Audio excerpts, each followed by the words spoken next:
Saturday was my birthday, which was on the 17th of August, and I couldn't think of anything to cook on that day but to cook a very special soup from my state, Delta.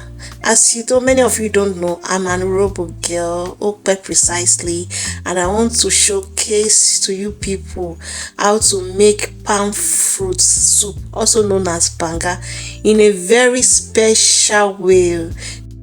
First, our prawns, periwinkle, fresh catfish, then the palm nuts and our herbs, which include onions, local spices. Then carefully wash your palm nuts and put it on fire.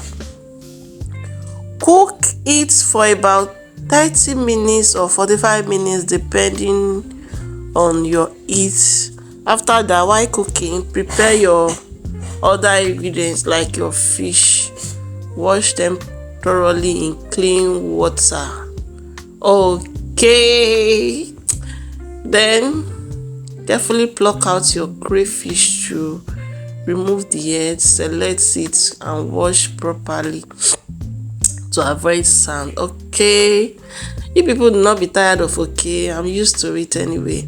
So wash your periwinkle, wash as many times as possible. You know, it may contain some sand and other things since you are not the one that really remove them yourself. So don't be stingy with water when preparing these dishes. So after that, pour some hot water into your fish. This will help to remove all the slimy effects on it. Wash properly until it is very clean. Then by this time your palm nuts should be well cooked. Remove from fire and rinse it out. Then pour into your food processor or your yam pounder. This will make your work faster. Then just blend for a few seconds, because after running for a few seconds, you can see how smooth and how well blended it is. Then take it to your water source and then extract your liquid, as you can see me doing in the video. Then sieve it out, separate the kernel and the shaft, and careful with your hand because the shaft that just penetrate into your finger and it's so painful. Then after extracting the water, pour your clean base into your pot and leave it on fire. So at this point you have to blend your spices. You can decide to use granite stone, but for me, for it to be easier to blend in the blender, I have to add a little bit of a crayfish so that everything can just blend together. So this is my soup on fire, gradually cooking. To reduce your heat and be careful because these soups too, like the last black soup I prepared, it splashes out a lot, so you just have to be watchful and be careful and look, don't be too far away from it from time to time. So once boiling, open it and add your blended spices, which you already blended with the crayfish. That is it in the blender and pour it. Then add your dry peppers into the boiling banga soup. Okay, then stir together. Wash the local herb stick and throw it into the soup. This is very important at this point. Make sure you add it very early. This herb add a special kind of aroma. I don't know the name if you ask me, but as you can see, when you go to those women selling those local spices, they will always speak it out for you. It's very common.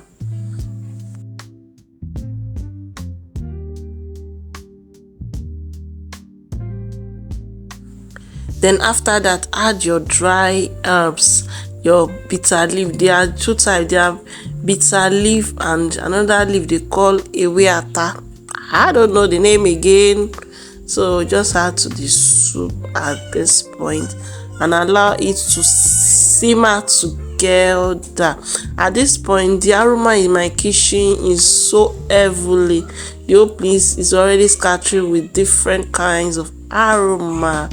This soup, is a very rich soup in my place. In fact, if you want to get married to a lady in Delta State, if you haven't prepared this soup, the lady will not be giving that to you in marriage. So to our prospective suitors coming to marry a Delta, especially urobos and okpe, take note of this.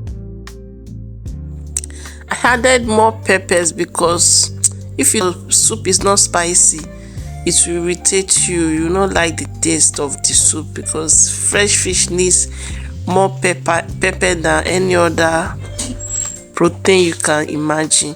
So at this point, add your fresh fish,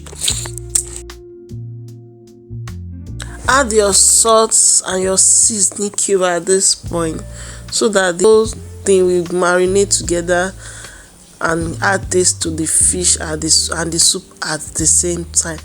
Then cover up and allow to boil.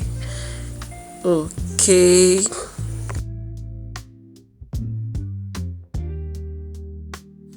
Then add your blended onions, and remember, I pluck out the head of my crayfish at the beginning of the video. I didn't throw it away, nothing goes to waste. I blended it together with the onions. This gives it a special kind of taste, and it also helps to thicken the soup. As you can see from the video, immediately I added those blended items, the soup got thicker almost immediately. So try this act too, it's very good. Rinse out the blender for any leftover pour to the soup.